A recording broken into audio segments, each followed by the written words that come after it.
திருச்செந்தூர் வெற்றிக்கான இடம்னா இப்ப பழனி எதுக்கான இடம் சார்? திருச்செந்தூர் வந்து நீங்க வெற்றிக்கான இடம் இல்லை. இப்ப நான் சொன்ன பாருங்க, நீங்க எதை இந்த உலகத்தை சொல்ல வரீங்களோ அதை நீங்க அனுபவிக்க மாட்டீங்க. நீங்க மாஸ் சைக்காலஜின்னு ஒன்று இருக்குங்கம்மா. நான் வந்து திருச்செந்தூருக்கு போறேன். எதுக்காக போறேன்னு பாத்தீங்கன்னா, நான் ஆல்ரெடி ஒரு நேர்காணல் சொல்லிட்டேன். இருந்தாலும் உங்களை சுருக்கமா நான் சொல்றேன்.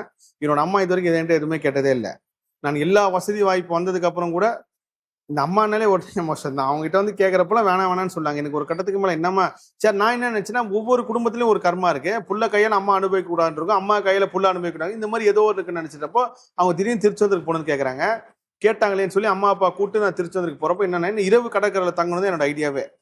திருச்செந்தூர் பௌர்ணமி நம்ம முருகர் சொல்லி இத்தனை பேர் போனா, ஆனா நம்மளால போவே முடியலையே. பௌர்ணமி எவ்வளவு ட்ரை பண்ணாங்கம்மா. நான் தெரியாமையே பல தடவை ட்ரை பண்ணேன். பௌர்ணமி அன்னைக்கு அந்த அமைப்பே வரல.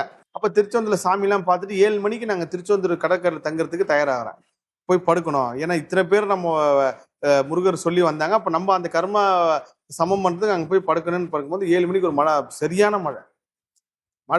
மழை அப்படி ஒரு மழை அந்த காலையில் எடுத்து பதிவு பண்ணி வச்சிருந்தேன். போவே முடியல.